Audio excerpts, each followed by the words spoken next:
The Galactic Senate chamber shimmered with ceremonial light, its chrome arcs bending like the ribs of some ancient cosmic beast. Delegates from 500 worlds drifted, stomped, slithered, hovered, or exhaled their way toward their assigned platforms, each species wrapped in its own sense of superiority. They had convened for what the Empire called a civilized audit of casualties, a polite euphemism for reviewing the massacre they believed Earth was too weak to challenge. Most of the room buzzed with casual confidence. After all, humans were new, soft, predictable. A species that apologized too much.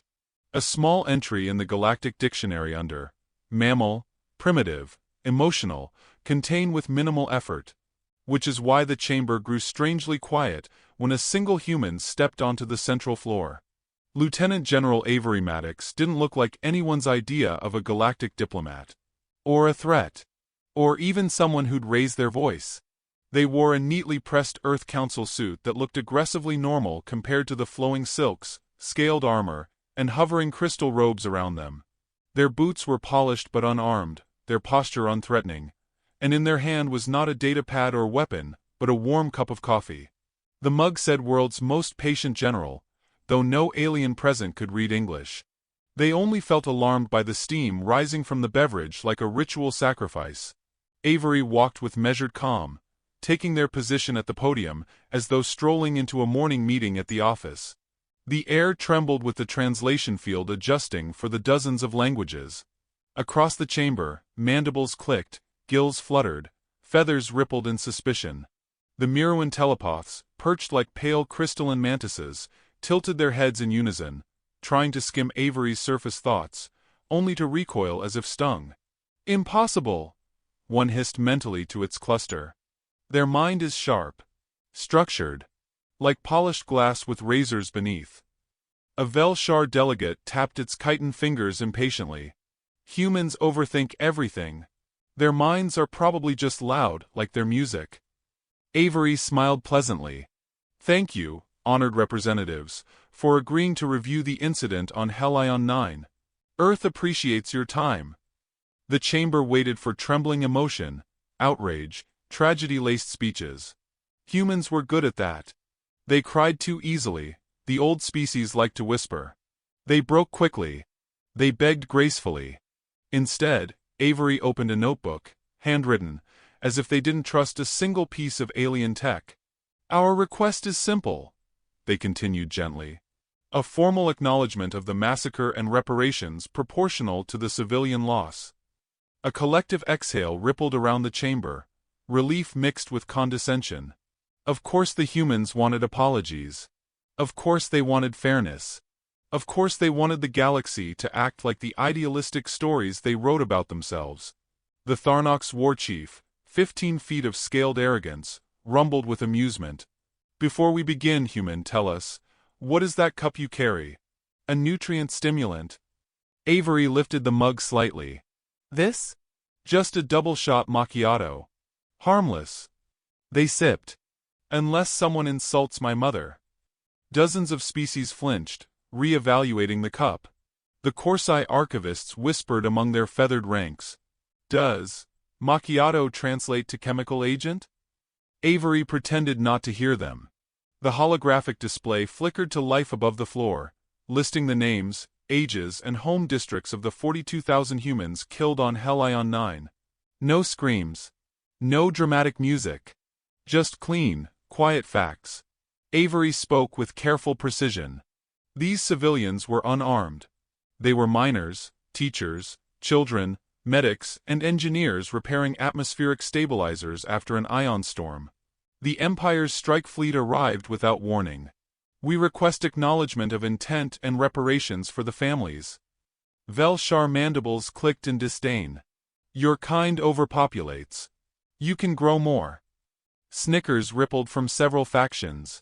Avery paused mid-note. Not dramatically, almost politely. As though giving them a moment to reconsider. Then they took another sip of coffee. Well, they said lightly. If that is the Empire's official statement, please say it clearly for the record. The Vel-Shar envoy stood, chest puffed. We intended the Helion 9 elimination. We considered it a strategic pruning. The word pruning echoed around the chamber like a cold, dropped blade. Avery's smile did not fade, but something in the air changed. So subtle the younger species barely felt it, but the ancient ones noticed immediately. A quietness. A recalibration. As though humanity's heartbeat slipped into a slower, colder rhythm. They closed their notebook. "Thank you," Avery said softly. "That is all Earth needed." The Velshar laughed. "Is that your entire argument, human? A request for apology? Reparations?" "Of course," Avery replied. "We always start politely. It's tradition. Courtesy matters." They set the mug down on the podium with a soft click. But courtesy changes shape once intentions are confirmed. The Miruan telepaths stiffened simultaneously. There is something moving beneath their surface. Something predatory. Avery looked up at the chandeliers of swirling light that crowned the chamber. "Earth will respond. But in the interest of clarity, we would like to announce our revised policy." The Emperor's proxy leaned forward eagerly, expecting weakness or negotiation. "And what does Earth request now?" Avery folded their hands neatly.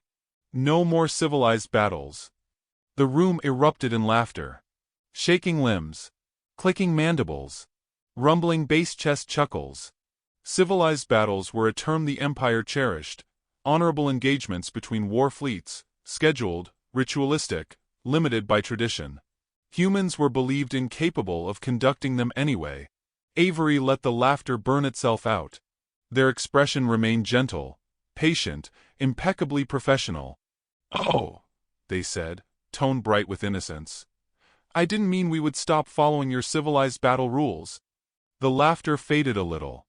"I meant," they continued, "that we won't be fighting civilized battles anymore. At all." A hush. A breath drawn but not released. "We have found your system inefficient," Avery added. "Too predictable. Too respectful of borders. Too diplomatic." The Velshar envoy narrowed its mandibles. "What exactly are you suggesting?" Avery lifted the mug again, swirling the final sip of macchiato. "That humans don't do civilized warfare. We do thorough solutions." The Miruan clustered in terrified silence. The Tharnox war chief shifted uneasily, tail scraping stone. Even the air seemed to tense, as if preparing to flee. Avery set the empty cup aside. "We asked for an apology," they said. "We asked for reparations. You refused. You admitted intent. So Earth now proceeds to Phase 2. What is Phase 2? The Emperor's proxy demanded. Avery gave that soft, gentle smile that had unnerved every telepath in the chamber. Preparation. A pulse flickered across a hidden device in their pocket, too small for alien scanners to register, too human in its simplicity to decode. Somewhere far beyond the Senate chamber, signals leapt across star systems like whispered secrets. Entire networks hummed awake. Silent engines warmed. Coordinates locked. Avery straightened their jacket. "Earth thanks the Empire for attending this audit. Your transparency was refreshing." The chamber felt like it was tilting. "We will distribute a formal notice shortly," they said. "Just a few lines. Easily readable. Very polite." Velshar mandibles clicked uneasily. "What notice?" Avery stepped back from the podium. "The official declaration," they answered softly. "That Earth has accepted the Empire's confession. And since civilized battles no longer apply, we will proceed accordingly." The Emperor's proxy scoffed, but its voice trembled. "Your species cannot challenge an empire." Avery nodded thoughtfully. "Perhaps not. But you attack civilians. And when you cross that line with humans, we improvise." A tiny pause. A soft smile. "And we improvise well." A silence so deep it felt physical rippled through the Senate as Avery turned toward the exit. "That concludes Earth's audit," they said. "Thank you for your time. And, do keep an eye on your borders." "Why?" someone croaked. Avery glanced over their shoulder, eyes gentle, voice light as morning coffee. "Because starting today," they said, Earth has no borders. The chamber froze. Someone gasped. A telepath collapsed. And the last sound before Avery stepped through the doors was the soft click of their empty mug tapping lightly against the podium, like a countdown beginning. The retaliation had not yet started. But the galaxy had already begun to tremble. The Galactic Empire expected fear. They expected frantic messages, panicked diplomacy, desperate pleas for reconsideration. Instead, in the hours after Avery Maddox walked out of the Senate chamber with an empty coffee mug and a terrifyingly polite smile, Earth did something far worse. It went quiet. Not the silence of surrender. Not the silence of a dead planet. It was the eerie, calculated stillness of a predator lowering its breathing to avoid detection. The Empire noticed first when their long-range intelligence satellites attempted their hourly scans of Sol, and received nothing but static. At first, the Velshar engineers blamed solar interference. Then equipment malfunction.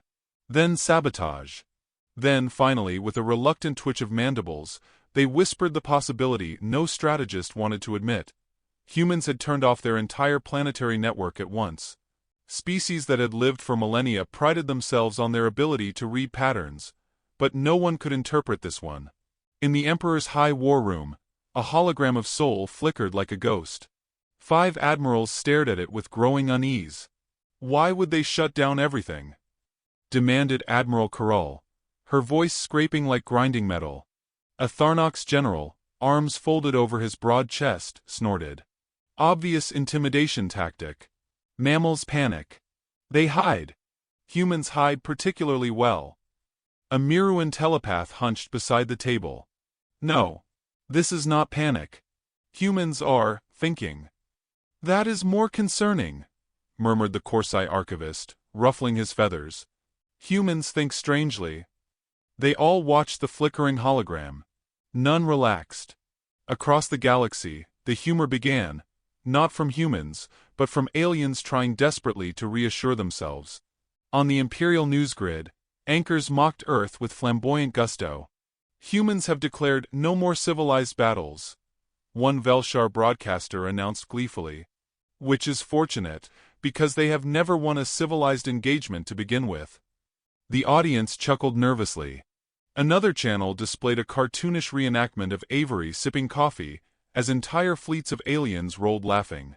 The caption read, "Earth discovers coffee, thinks it's a weapon." Memes spread. Humans hiding under blankets. Humans shaking at the sight of a Velshar soldier. Humans trying to fight with kitchen utensils. For a brief, naive moment, the galaxy convinced itself everything was fine. But the relief did not last. Because humor could not explain what happened next. One of the Empire's border stations, Outpost Chiron 3, reported an anomaly. A small, sleek vessel with no ID codes drifting near the perimeter. Empire ships moved in cautiously, weapons ready. "It's human," reported a sensor operator. "But, it's powered down." Powered down was the wrong term. The vessel was too perfect in its stillness. As if someone had posed it for a photograph. "Board it," ordered the station commander. A squadron approached, magnetic boots clinking, weapons humming. Their searchlights cut into the quiet cabin. Inside the ship, everything was immaculate. The controls looked deceptively simple, marked with stickers and handwritten notes. A single photograph rested on the console. Earth children holding a banner that read, "Thank you for keeping US safe." The soldiers froze. Something felt wrong. Then the commander noticed a folded note taped beside the pilot chair, written in English but translated instantly by the ship's autofield. "This isn't an attack. This is a reminder that we can reach you." As the squadron retreated, engines humming nervously, the vessel vanished. Not cloaked, vanished. A silent jump drive pulse left the air vibrating. Back in the war room, Admiral Carroll slammed her claws against the console. How did a human ship breach our perimeter? Humans do not have stealth technology at this level. The Miruan telepath trembled. Incorrect. They do now. Admirals began shouting orders. Raise defense grids. Lock all border points. Send probes to every human colony. Across the galaxy, Millions of machines roared awake. Fleets mobilized. Star forges lit with frantic fire. But for every measure the Empire took, Earth answered in a way that made no sense at all. Avery Maddox sent a message. It arrived on every Empire military network simultaneously, a gentle ping like a calendar reminder.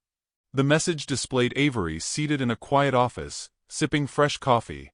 "Hello," they said cheerfully. "Just checking in." The Emperor's proxy appeared on screen, livid. "Human, what is the meaning of this infiltration?" "Infiltration?" Avery blinked. No. This is just a courtesy call." Every admiral stiffened. "I wanted to ensure the coordinates you provided earlier are correct," Avery continued. "What coordinates?" snapped the proxy. "Oh," Avery murmured. "The ones you didn't know you gave us." The room erupted into terrified calculations. "How? When? Impossible." Avery's polite smile remained unchanged.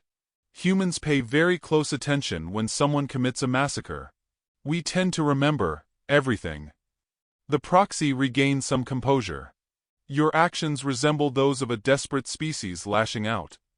Avery tapped a key on their console. Dozens of holograms appeared. Empire outposts, fleets, supply lines, private vaults, each highlighted in quiet blue as if checked off a to-do list. "Desperate?" Avery asked.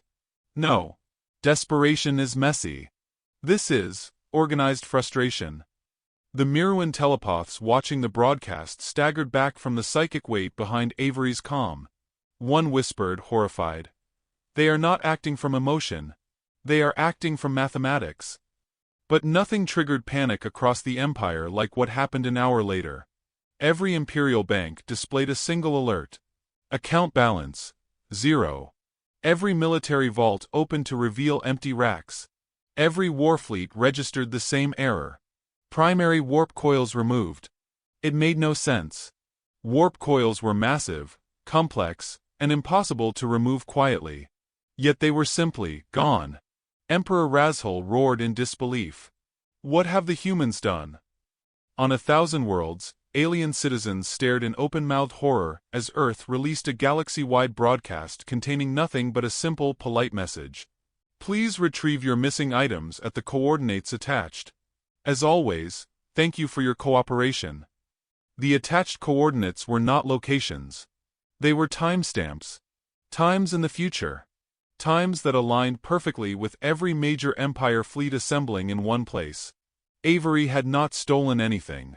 They had moved parts of the Empire's own war machine to predetermined positions, forcing them to consolidate without realizing it.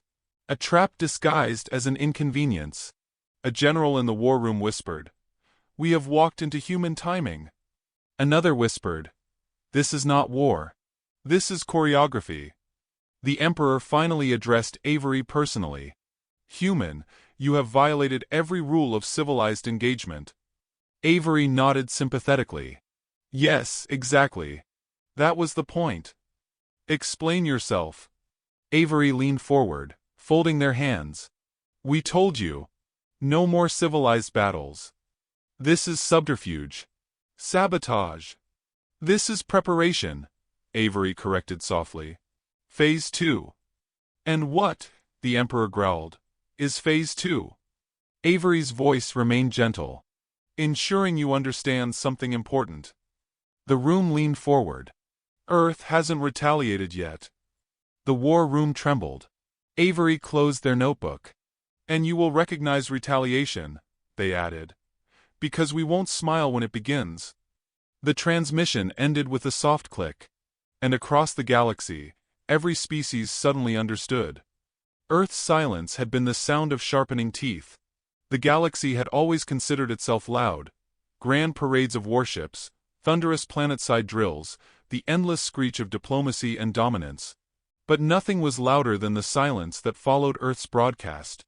It spread like a pressure wave through star systems, a suffocating quiet that made every species look over its shoulder. In that silence, even the bravest warriors felt something cold settling on their spines. The unmistakable sense that the hunters were no longer the hunters. 3 days after Avery's serene message, the Empire detected movement across 19 strategic worlds. Not a fleet barreling through hyperspace, not a swarm, not even a conventional formation.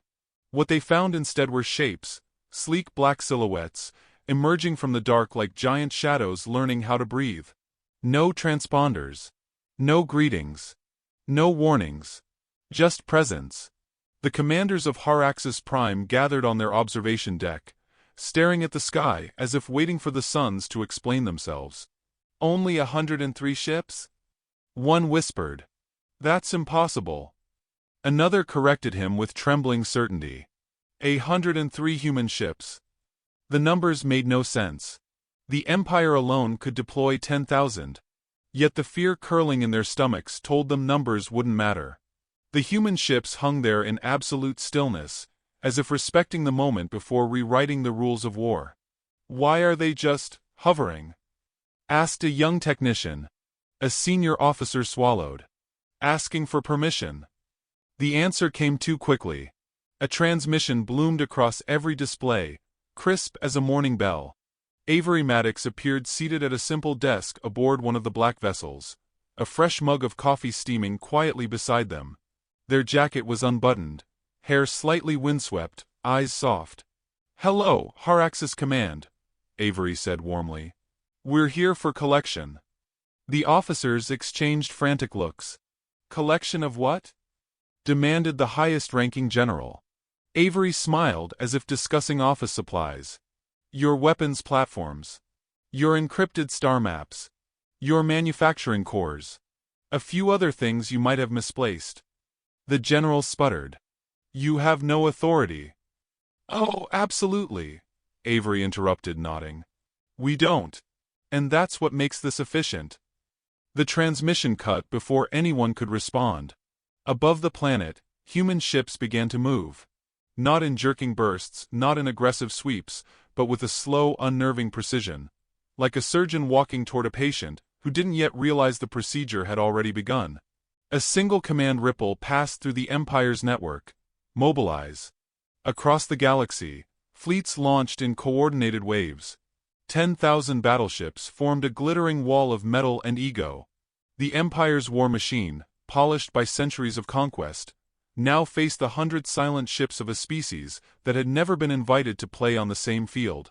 When the fleets finally converged, the star system lit up with the glow of overlapping shields, entire armadas assembling with mechanical pride. Generals barked orders, screens filled with tactical overlays, and admirals recited war protocols honed through generations. Then Avery's face appeared on every ship simultaneously, sipping from their mug. "Before we begin," they said kindly, "this is your last chance to apologize. Just to save time." For the briefest moment, no one spoke. Then the laughter started. It rolled through the communications network like thunder. Entire fleets shook with it. Admirals doubled over. Captains wheezed. The idea that one human general, armed with a mug and a smile, could threaten the Empire was comedic brilliance. Avery waited, patient as stone. When the laughter faded, they nodded. "All right. That's what I needed." The Empire unleashed its first volley, a blinding wall of energy beams, plasma storms, particle lances. The kind of firepower that pulverized moons and carved scars into atmospheres. Millions of lights filled space, streaking toward the tiny human fleet. The human ships did not move. Not an inch. The Empire's admirals grinned, imagining the obliteration, until every single beam froze midspace, distorted, then bent backward as though grabbed by invisible hands. The energy slammed into the firing fleets, disabling shields, overloading reactors, shaking entire battleships like toys thrown by a frustrated child. Panic erupted. What happened? Reverse cascade, impossible. Human trickery, jam them. Avery watched calmly, steam curling from their mug. "Phase 3, they murmured, "is accepting responsibility for your own fire." Across the battlefield, engines sputtered. Navigation screens blinked out. Artificial gravity wavered. Hundreds of ships drifted helplessly, systems overridden by a signal no one could trace. On the Empire's flagship, a Miruan telepath collapsed. Their minds, O stars, their minds are awake. They are not fighting, they are calculating. Human marines began boarding immobilized warships using tiny dropships that looked absurdly outdated by galactic standards. Yet every boarding party moved with eerie synchronization, laughing, chatting, even humming as they worked. Soldiers patched into enemy networks using cheap cables and makeshift gear that looked like they'd been bought in a hardware store. And it worked flawlessly. On screen, Avery glanced sideways as if listening to updates. Ah! The Marines took the Emperor's personal dreadnought faster than expected. Lovely work, Sergeant Torres. Please hydrate. Empire commanders watched the humiliation unfold, unable to comprehend how a species known for debates, sports rivalries, and reality television could dismantle millennia of military superiority like a weekend hobby. Then the telepath screamed. A psychic shockwave rippled across the battlefield, the soundless echo of something terrifying hidden beneath human calm. Telepathic species clutched their skulls, collapsing as visions poured in. Humans dancing through simulations of war, smiling while mapping out casualty patterns, planning 24 different victory routes simultaneously. They enjoy it, a telepath whispered, horrified. They enjoy the thinking, the strategy, the chaos. Avery set down their mug. The thing you never understood, they said gently, is that humans don't fear war. We fear losing the people we care about. And you gave us no choice. Streams of alien ships attempted to jump away, but every exit route flickered red. Earth had predicted the retreat patterns and blocked each one before the battle began. You planned this, rasped an admiral. You predicted everything. Avery shrugged modestly. When someone massacres civilians, we tend to get very organized.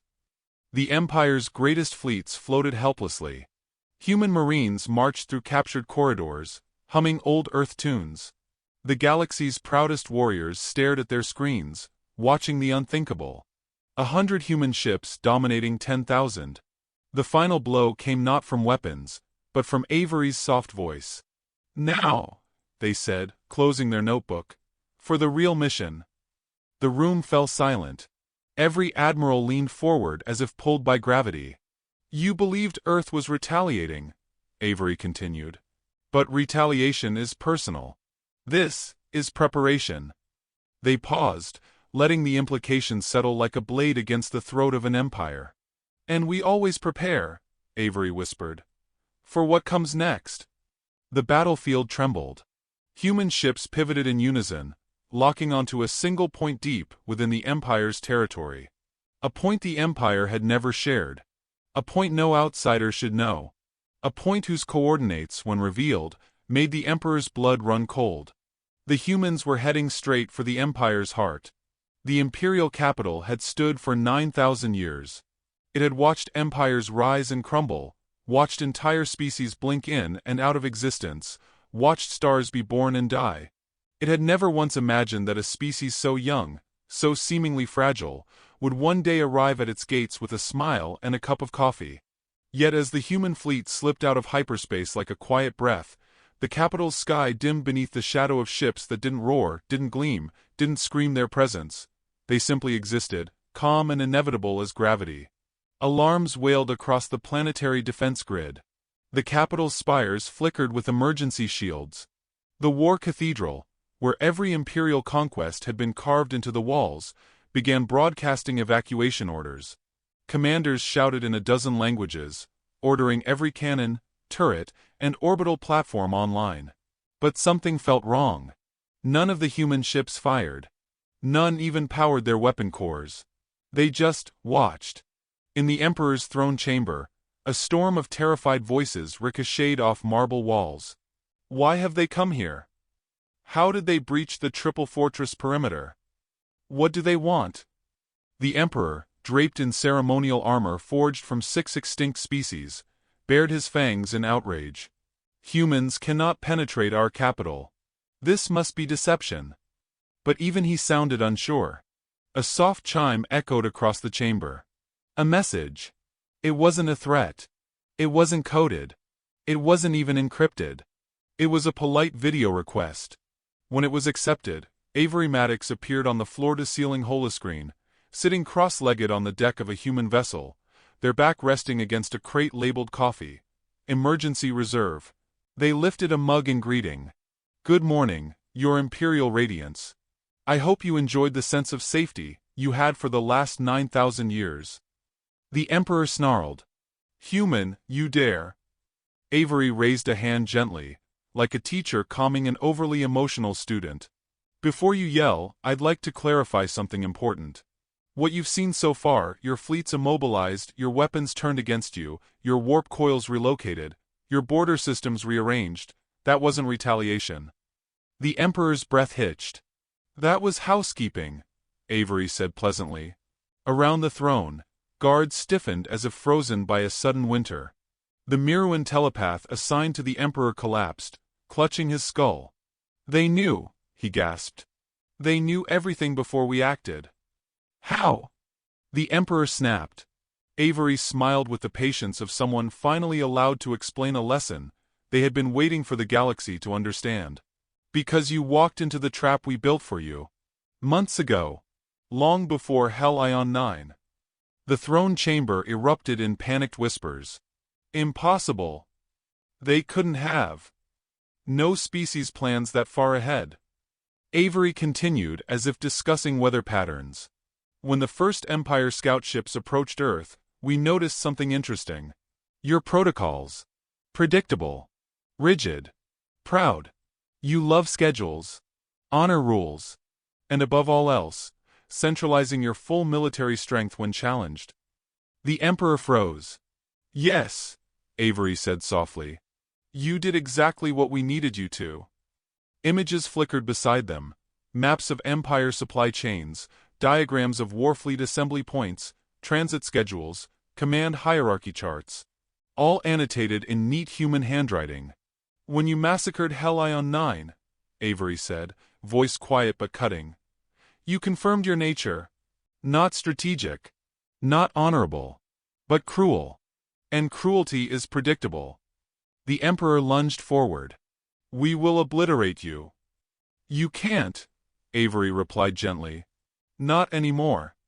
They snapped their fingers. The sky above the Imperial capital ignited. Not with fire, but with quiet, synchronized bursts of light. Star forges detonated like dying lanterns. Warp gate anchors collapsed in on themselves. Weapon platforms melted into slag as their cooling systems failed. Every supply route, every energy conduit, every command relay the Empire depended on winked out in perfect sequence. Empire officers screamed as their displays went black. Avery didn't flinch. Those detonations? They aren't bombs. They're your own infrastructure. We simply introduced adjustments months ago, during your cultural exchange programs. The Emperor recoiled. You used our peace invitations as sabotage? We used your arrogance, Avery corrected. Outside the palace, the sound of collapsing metal echoed through the capital as orbital rings fell into the atmosphere, tearing across the sky like burning halos. Citizens ran to shelters, many praying to gods older than humanity itself. The Empire's navy, millennia of conquest, now hung above the capital as powerless silhouettes drifting like shipwrecks in a dead ocean.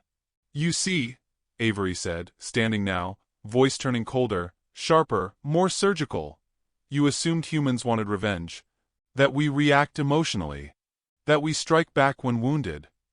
They stepped closer to the holofeed, eyes steady, steady enough to make even battle-hardened commanders avert their gaze. But when you slay our civilians, Avery whispered, something else happens. We become organized. The word organized rippled through the throne room like a death sentence. Avery paced slowly, thoughtfully. You centralized your fleets. You consolidated your weapons. You gathered your commanders to one system. And you did it because you believed humans incapable of long-term strategic sabotage. They leaned in. And that, they said softly, is why you lost. A distant explosion shook the palace. The Emperor swiveled toward his generals. Countermeasures. Activate the secondary grid. Avery's voice cut through the chaos. There is no secondary grid. What do you mean? You outsourced its construction, Avery replied. To us. The Emperor's face drained of color. Avery folded their arms. Earth offered free infrastructure upgrades to your government 2 cycles ago. Very efficient. Very impressive. Very adjustable. Guards stumbled as the palace lights dimmed. A low hum vibrated beneath the stone. What is happening? One shouted. Avery answered calmly. The capital is being isolated. We are sealing your command structure from the rest of the galaxy. Permanently. The Emperor lunged forward. You cannot sever an empire. Avery gave a small, sorrowful smile. You already severed it, on Hellion 9. Silence swallowed the throne room. Then, softly, Avery added, this is simply the consequences catching up. The palace trembled again. Outside, the sky cracked with streaks of burning metal. Not one human ship moved. They didn't need to. The Empire was destroying itself under the weight of its own machinery. Machinery humans had quietly realigned, rewired, and repurposed. The galaxy will collapse into chaos. The Emperor roared. Chaos can be rebuilt, Avery said. Massacres cannot. Guards raised weapons, trembling but determined. Avery watched them with pity. You still don't understand, they said. We haven't come here to kill you. The guards hesitated. We came here, Avery finished, to end you. The holofeed flickered. Every system in the palace powered down. The Emperor's scream echoed through absolute darkness. And Avery's final, gentle whisper threaded through the silent ruins. Retaliation begins tomorrow,